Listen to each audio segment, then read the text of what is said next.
আমার আল্লাহ বলে এই জমিনটা আমি পুরায়া তামা বানা দিব। এই জমিনের মধ্যে যত পানি আছে পানিগুলো আমি আল্লাহ পুরায়া ছাই বানা দিব। যেদিন কিচ্ছু বলতে কিচ্ছু থাকবে না, সেদিন থাকবে শুধু আমার আল্লাহ। আজকে কার জন্য সুদ খাও, কার জন্য ঘুষ খাও, কার জন্য ব্যভিচার করো, কার জন্য অন্যায় করো রে মন, কার জন্য তোমরা এত বাহাদুরি করো। আরে আজকে একটা কথা বলতে গেলে কষ্ট হয়। এই জমিনটা আল্লাহ পুরায়া তামা বানায়া দিবে। এই জমিনের মাটিগুলো পুড়ে হবে তামা। এই জমিনের যত পানি আছে পানিগুলো পুড়ে হবে ছাই।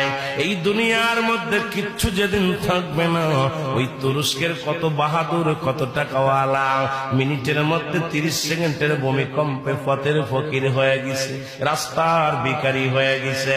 আজকে তুমি দুনিয়ার মধ্যে কতই না মস্তানি করলা।